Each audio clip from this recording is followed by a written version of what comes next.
이렇게 월가 투자 대가들의 1분기 투자 내역이 발표되자 이를 다루는 유튜브 영상이 많이 나오고 있는데 이 부분에 대해 크게 신경 쓸 필요가 없다고 생각합니다.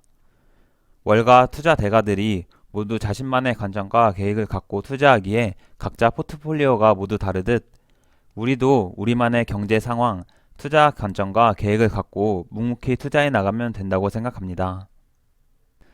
안녕하세요. 투자를 기록하는 구호겜입니다. 5월도 벌써 절반이 지나고 새로운 한 주의 미국 증시가 시작됐습니다.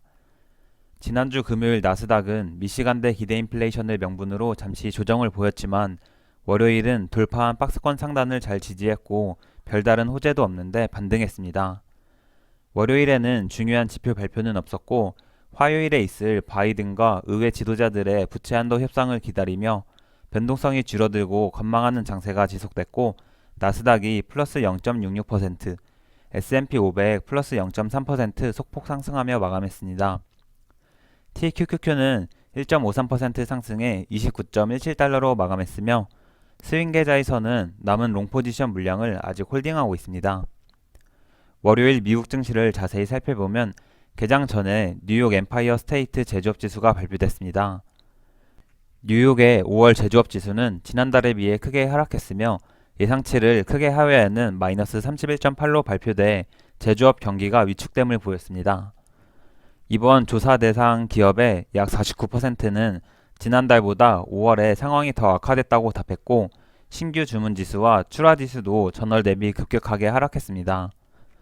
제조업 경기가 둔화되는 모습은 경기 침체 우려감이라는 악재로 작용할 수 있지만 월요일 미국 증시에는 거의 영향을 주지 않았습니다. 월요일엔 뉴욕 제조업 지수 이외에 별다른 지표 발표는 없었고 새로운 이슈 없이 부채 한도 문제가 계속 시장을 지배하고 있습니다. 화요일 밤 바이든 대통령과 의회 지도자들의 부채 한도 협상이 예정된 가운데 바이든 대통령은 회담이 잘 진행되고 있다고 말했고 브레이너드 국가경제국장은 협상이 진지하고 건설적이라고 말했습니다. 이에 반해 메카시 하원 의장은 월요일 두 정당이 채무 불이행을 막고자 제 시간에 의회를 통과하기 위해서는 이번 주말까지 협상해야 하지만 바이든과 민주당이 여전히 협상에서 멀리 떨어져 있다고 말했습니다. 이렇게 협상에 대해 양측의 의견이 분분하자 월가에서는 계속 미국 디폴트에 대한 우려와 긴장을 부추기고 있습니다. 개인적으로는 부채 한도 협상이 이번 주 내에 끝날 것 같진 않고 5월 말까지 질질 끌릴 거라 생각합니다. 게다가 부채 만기일이라고 불리는 엑스데이트 날짜 또한 정확하지 않습니다. 6월 초까지가 만기라고 예상하는 기관이 있는가 하면 7, 8월까지 기한이 있어 그때까지 이슈가 계속될 거라 예상하는 기관들도 있습니다. 한편 부채 한도 이슈 이외에 연준 위원들이 향후 금리 정책에 대한 발언을 계속하고 있습니다. 닐 카시카리 총재는 인플레이션은 내려오고 있지만 분명히 너무 높고 노동시장은 기본적으로 여전히 뜨겁다라고 말하며 아직 연준은 갈 길이 멀다라고 말했습니다. 여기에 더해 그는 가장 중요한 것은 몇 달 동안의 긍정적인 지표에 속지 말아야 한다라고 강조하며 매파적으로 발언했습니다.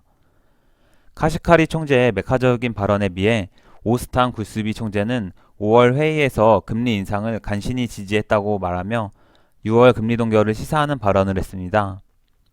보스틱 연은 총재는 CNBC와의 인터뷰에서 나에게 인플레이션은 제1의 임무다. 우리는 목표로 돌아가야 한다고 말하며 만약 그의 일부 비용이 있다면 우리는 기꺼이 이를 감내해야 한다고 주장했습니다. 최근 연준 위원들이 계속해서 금리 정책에 대한 발언을 이어가고 있지만 시장은 연준 위원들의 발언을 신경 안 쓴 지 오래됐습니다. 채권 시장을 살펴보면 6월에 금리 동결을 전망하는 시장 참여자들은 점점 줄어들고 있고 9월 금리 인하에 대한 전망 또한 줄어들고 있습니다. 금리 전망이 어두워짐에 따라 2년물 국채금리도 금요일에 이어 소폭 반등했습니다. 시장에는 부채 한도 문제에 대한 비관론이 계속 나오고 있고 경제지표와 연준 위원들의 발언도 지속돼서 금리 전망과 채권 금리는 계속 변동하고 있습니다. 그러나 이렇게 시장은 하루도 조용한 날 없이 시끄러운데도 나스닥은 묵묵히 우상향을 이어가고 있습니다. 최근에는 4월부터 한 달 넘게 지속했던 박스권을 돌파하고 나서 박스권 상단에서 강하게 지지받고 계속 아랫꼬리를 달고 강한 흐름을 지속하고 있습니다. 나스닥이 이렇게 강한 흐름을 이어가고 있는 가운데 1분기가 끝나고 40일이 넘게 지나자 13F에서 큰손들의 포트폴리오 변화를 공개하고 있습니다. 조지 소로스가 1분기에 테슬라 지분을 대부분 매각하고 넷플릭스를 매수했다고 하며 마이클 버리는 은행 주식을 담았다고 합니다. 워렌 버핏은 남아있는 TSMC 지분을 모두 매각하고 애플을 1분기에만 4조 원 넘게 순매수했다고 합니다. 이렇게 투자 대가들의 1분기 투자 내역이 발표되자 이를 다루는 유튜브 영상이 많이 나오고 있는데 이 부분에 대해 크게 신경 쓸 필요가 없다고 생각합니다. 월가 대가들이 모두 자신만의 관점과 계획을 갖고 투자하기에 각자 포트폴리오가 모두 다르듯 우리도 우리만의 경제 상황, 투자 관점과 계획을 갖고 묵묵히 투자해 나가면 된다고 생각합니다. 오늘은 날씨가 많이 더운데 다들 시원하게 즐거운 하루 보내시길 바라며 영상 마치겠습니다. 내용이 유익하셨다면 좋아요. 앞으로도 구호개미의 투자 과정이 궁금하시다면 구독, 미국 증시나 투자에 대한 의견은 댓글로 부탁드립니다. 영상 시청해주셔서 감사합니다.